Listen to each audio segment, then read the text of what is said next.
প্রধানমন্ত্রী আবাস যোজনা অথবা বাংলার বাড়ি প্রকল্পের দ্বিতীয় কিস্তির টাকা এবারে মে মাসেই ঢুকবে। হ্যাঁ বন্ধুরা, ঠিকই শুনেছেন, মে মাসে কিন্তু ঢুকছে আপনাদের দ্বিতীয় কিস্তির 60,000 টাকা। এছাড়াও পিডব্লিউএল ক্যাটাগরি অর্থাৎ পিডব্লিউএল লিস্টে যাদের যাদের নাম রয়েছে তাদের টাকা কবে দেওয়া হবে সেটা নিয়েও কিন্তু জানিয়ে দিলেন মুখ্যমন্ত্রী মমতা ব্যানার্জি। তাই যারা যারা এখনো পর্যন্ত চিন্তা করছেন যে তাদের প্রথম কিস্তি অর্থাৎ পিডব্লিউএলদের প্রথম কিস্তি এবং যারা যারা অলরেডি প্রথম কিস্তি পেয়ে গেছেন তাদের এবার ঘর বানানোর বাকি ওষাধ অর্থাৎ দ্বিতীয় কিস্তি কবে দেওয়া হবে সেটা নিয়ে কিন্তু আর কোনো রকমই সংশয় রইল না। মুখ্যমন্ত্রী নোটিশ প্রকাশ করে জানিয়ে দিলেন যে কবে কত তারিখে কোন জেলায় আপনাদের টাকা দেওয়া হচ্ছে, কাদের কাদের দেওয়া হচ্ছে, কাদের কাদের দেওয়া হচ্ছে না, কোনো শর্ত না মানলে আপনারা এই টাকা থেকে বঞ্চিত হবেন, এমনটাই সবটাই কিন্তু জানাবো আজকের এই ভিডিওতে। ইতিমধ্যে নবান্ন থেকে আপনাদের আবাস যোজনা প্রকল্প সম্পর্কে খুবই গুরুত্বপূর্ণ একটি আপডেট প্রকাশিত হয়েছে আনন্দবাজার পত্রিকায়।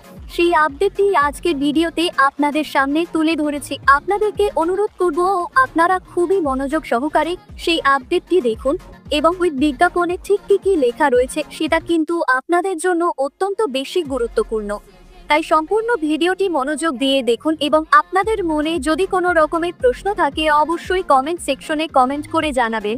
আমরা যথাযথ চেষ্টা করব আপনাদের কমেন্টের উত্তর দেওয়ার। তো চলুন বন্ধুরা, আর বেশি দেরি না করে এবার এই আনন্দবাজার পত্রিকায় যে বিজ্ঞপ্তিটি প্রকাশিত হয়েছে সেটি এবার দেখে নেওয়া যাক। দেখুন, এখানে আনন্দবাজার পত্রিকার ভীমে তালে আবাসের নির্মাণ তৎপর নবান্ন অর্থাৎ নবান্ন আপনাদের আবাস নির্মাণ সম্পর্কে কি বিজ্ঞাপন দিয়েছে দেখুন। খুব চাপ দিয়েও প্রথম কিস্তির লক্ষ্যমাত্রার অর্ধেক বাড়িতেও নির্ধারিত পর্যায়ের কাছাকাছি নির্মাণ হলো না জানিয়ে ফের আরও একবার জেলাকর্তাদের তৎপর হওয়ার নির্দেশ দিয়েছে নবান্ন কর্তৃপক্ষ। গত 19 এপ্রিল পর্যন্ত যে তথ্য রাজ্য সরকার পেয়েছে তাতে সবচেয়ে কম অগ্রগতি হয়েছে জলপাইগুড়িতে, অর্থাৎ জলপাইগুড়ি জেলার যারা মানুষরা প্রথম কিস্তির টাকা পেয়েছেন তারা কিন্তু ঘর তৈরি করছেন না। সবচেয়ে বেশি অগ্রগতি অর্থাৎ সবচেয়ে বেশি ঘর তৈরি হয়েছে নদিয়া জেলাতে, অর্থাৎ নদিয়া জেলার কিন্তু অগ্রগতি রয়েছে। এতে নবান্নের নির্দেশ গ্রাম পঞ্চায়েতগুলিকে যুক্ত করে সেখানকার পঞ্চায়েত দপ্তর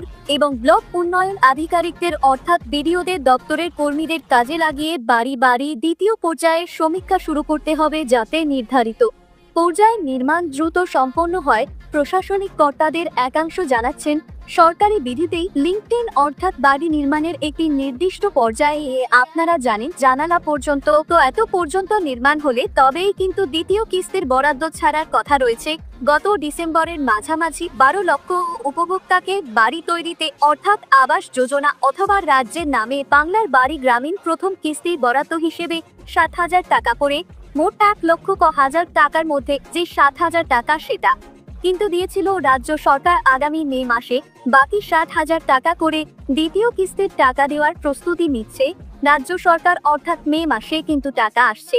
এটা কিন্তু রাজ্য সরকার কনফার্ম জানিয়ে দিয়েছে। বন্ধুরা, তো আপনাদের আর কোনো চিন্তা করার দরকার নেই, এই মাসে কিন্তু আপনাদের টাকাটা আসছে, অর্থাৎ এই আগামী মে মাসে আপনার টাকা আসছে। সেটা হচ্ছে দ্বিতীয় কিস্তির টাকা চলতি এপ্রিল মাস এবার শেষের পথে, হাতে সময় রয়েছে খুবই কম। তার মধ্যে সরকারি বিধি মেনে বাড়ি নির্দিষ্ট সীমা পর্যন্ত নির্মাণ কাজ কতটা এগিয়েছে এবং সেটা কতদিনের মধ্যে শেষ করা সম্ভব তা নিয়েও কিন্তু চর্চা রয়েছে প্রশাসনের অন্দরে।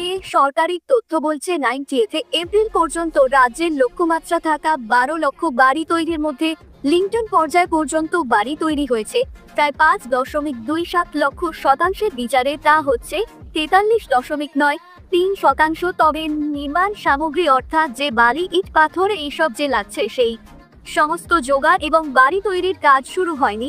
প্রায় 19,000 উপভোক্তার অর্থাৎ 19,000 উপভোক্তা কিন্তু এখনো পর্যন্ত টাকা পেয়েও বাড়ি তৈরি করছেন না, তো তাদের জন্য কিন্তু করা ঘোষণা করেছেন নবান্ন নির্মাণ সামগ্রী জোগাড় করলেও নির্মাণের কাজ শুরু হয়নি প্রায় 24,000 বাড়িতে। সব মিলিয়ে লিঙ্কন পর্যায় পর্যন্ত যে সমস্ত কাজগুলি হয়েছে তা নিরিখে জলপাইগুড়ি, দক্ষিণ দিনাজপুর, পশ্চিম মেদিনীপুর, বীরভূম, শিলিগুড়ি, দক্ষিণ 24 পরগনা, কোচবিহার, আলিপুরদুয়ার, উত্তর 24 পরগনার অগ্রগতির হার 24.93 থেকে 38.55 এর মধ্যে। দক্ষিণ এবং উত্তর 24 পরগনার মতো বড় জেলার সেই হার যথাক্রমে 31.64% এবং 38.55%। আবার ঝাড়গ্রাম, মুর্শিদাবাদ, মালদহ, পুরুলিয়া, বাঁকুড়া, দুই বর্ধমান, পূর্ব মেদিনীপুর, হুগলি এবং উত্তর দিনাজপুরে সেই অগ্রগতির হার রয়েছে 43.94% থেকে